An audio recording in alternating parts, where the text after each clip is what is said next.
6 लोगों को बुलवा लो। अब कुछ नहीं, अब ये बोल रहे शुरू हो गया, अब आप बैठो, बाकी बातें कल, 6 लोगों को बुला लो। बाकी बातें कल, आज कुछ नहीं। नहीं, कुछ नहीं कहेंगे सर। हो गया, आप बोलिए। धन्यवाद अध्यक्ष जी, जो आपने मुझे बजट पे बोलने का मौका दिया। 2 लाइनों के साथ ही शुरू करना चाहूंगा। गुरुजी आप तो चुप रहो कि उसूलों पर जहां आंच आए टकराना जरूरी है, जो जिंदा है तो जिंदा नजर आना जरूरी है। आज सड़कों पर लिखे हैं सैकड़ों नारे, ना देख घर अंधेरा देख, तू आकाश के तारे ना देख।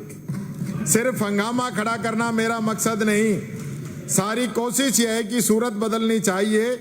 सियासत इस कदर आवाम पर एहसान करती है कि सियासत इस कदर आवाम पर एहसान करती है, पहले आंखें छीन लेती है, फिर चश्मा दान करती है, फिर चश्मा दान करती है। माननीय अध्यक्ष महोदय, काफी 3-4 दिन का गतिरोध रहा, और गतिरोध जब मैं सोच रहा था कि इसके पीछे आखिर कारण क्या है। कारण था बजट। बजट में ऐसा कुछ था नहीं कि जो जनता के बीच में उसको लेके जाया जाए। और ये मुख्यमंत्री जी भी जान रहे हैं कि पिछले 6 दिनों से बजट का व्यय भी जनता के बीच में नहीं है, और पूरा बजट जो है जनता सारा समझ गई कि इसके अंदर कुछ है नहीं। मैंने भी कहा, मैंने कहा मुख्यमंत्री जी ये गतिरोध तोड़ दे, तब तक मुख्यमंत्री जी तो भले आदमी, अच्छे आदमी है। मेरी भी बात हुई, फिर मेरे को पता चला कि मुख्यमंत्री पे तो दबाव मंत्रियों का है कि साहब ऐसे ही चलने दो, ताकि नहीं ये क्वेश्चन पूछेंगे हमसे। ये स्थिति थी, तो ये हकीकत थी। बीच में एक बात हो रहा है कि भाई दलित को दबाया जा रहा है, दलित को दबाया जा रहा है। तो मैंने कहा, मैंने अंदाजा लगाया, पिछली बार की बात सुनो। ये बेडम साहब हमारे पड़ोसी हैं, ये बेडम साहब एकदम मेरे पड़ोसी हैं, इनकी रिश्तेदारी भी अलवर में। इन्होंने ये बात पिछली बार जब हमने कहा कि किरोड़ी जी का फोन टेप हो रहा है, हम यहां पे हंगामा कर रहे थे, तो ये इनको पता था कि आज नेता प्रतिपक्ष का भाषण होगा, तो इन्होंने यहां हम कह रहे सरकार से जवाब दिलवाओ, तो जोगाराम जी और ये दोनों बतला लिए कि यहां तो जवाब अपने को देना ही नहीं है, बाहर जाके जवाब दे के आए मीडिया में, वही जवाब यहां दे देते तो क्यों तो हम 7 घंटे यहां नारे लगाते, और क्यों हमारा स्पीच नहीं बोलते। तो ये मुख्य कारण ये है कि सरकार नहीं चाहती थी कि उस दिन बेडम साहब जो वक्तव्य सदन पे दे, वही बात आपने अगले दिन कह दी। अगले दिन भी तो कही यहीं पे, उसी दिन कह देते तो मेरा भी भाषण हो जाता। तो बात ये है। और दलित की बात कर रहे हो आप, पहली बार 75 साल में दलित नेता प्रतिपक्ष बनाए, पहली बार, और वो भी हमारी कांग्रेस नहीं बनाए। आपने तो 75 साल में एक बार भी नहीं बनाए। और सुनिए, हमारी सरकार ने तो दलित मुख्यमंत्री भी बनाए हैं, आप लोगों ने आज तक नहीं बनाया। और बीच में हटा दिया गया। और आज भी आपकी 21 राज्यों के अंदर सरकार है, केंद्र शासित प्रदेश सारे मिला के, लेकिन आप बता दीजिए एक भी दलित को बनाया क्या? हमारे एक दलित हमारे बेचारे डिप्टी सीएम बैरवा जी को बनाया, उनको बनाए, जिसको ना बनाए दूध और खत्म कर दिया, जो बनी थी वो और बिगाड़ दिया आपने। जितना डिप्टी सीएम से लाभ नहीं हुआ, मैं दूधू गया था बीच में, जिस दिन धरना था तो मैं दूधू गया साहब, तो मेरे को बड़ा दुख हुआ कि हमारे डिप्टी सीएम साहब को डिप्टी सीएम बनने का जो फायदा मिला ना, उससे कहीं ज्यादा दूधू को खत्म करके उनका आपने वहां नुकसान कर दिया क्षेत्र के अंदर। दूधू में दूधू के लोग थे ही नहीं, वहां पे केवल बाहर के लोग गए हुए थे।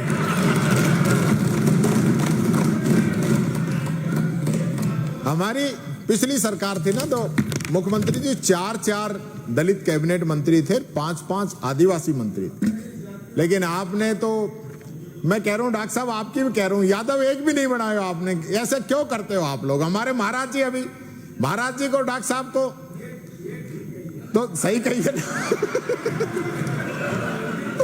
तो इसलिए मैं कह रहा हूं। और ये बेडम साहब मेरे से ये भी कह रहे थे कि यार ये भी कह देना आज ये बोलो तो कि एक गुजर कैबिनेट तो बना दे, मेरे को भी गृह राज्य बना रखो है, स्टेट ही बना रखो है, और स्टेट भी ऐसा जिसके पास स्वतंत्र प्रभार नहीं। ये ऐसा तो मत करो मुख्यमंत्री जी।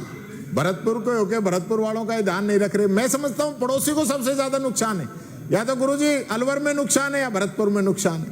तो इस पे मैं समझता हूं आप जरूर ध्यान देंगे।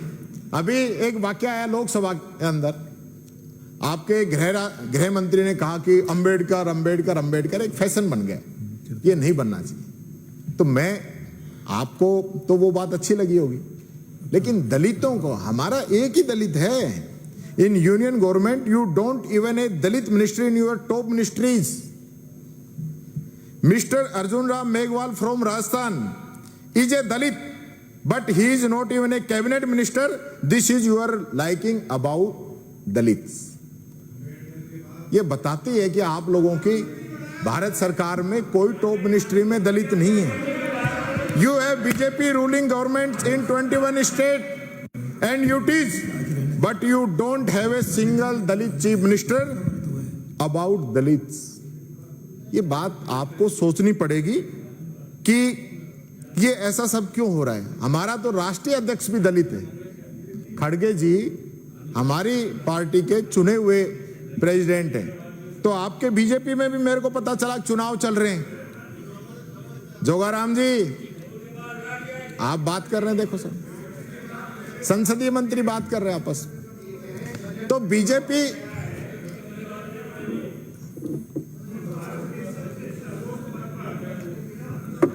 एक महान महिला को बैठाया, उसके संबंध में आपके नेताओं ने क्या टिप्पणी की, बेचारी वगैरह जो भी है। एक अब उड़ीसा में कौन मुख्यमंत्री है, कृपया वो भी याद कर लें।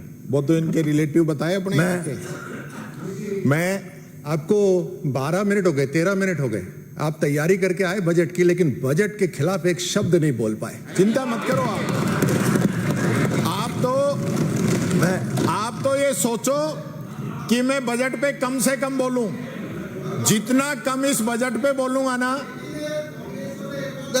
करवाई हुई मेरे खिलाफ कि खड़गे जी नहीं रहे, भगवान करे 200 साल जिए हुए, परंतु इन्होंने उनका क्या हाल किया है। एफआईआर के मुताबिक वो इस धरती पर नहीं है, ऐसा कांग्रेस ने कहा है। मेरे खिलाफ मुकदमा दर्ज है 302 में। माननीय मंत्री जी, मैं सभी से अपील करूंगा, मैं एक सेकंड, मैं सभी से अपील करूंगा। और नेता प्रतिपक्ष जब बोले तो बीच में इंटरव्यू नहीं हो, ये क्या मजाक बना रखा भैया आप सब लोगों ने।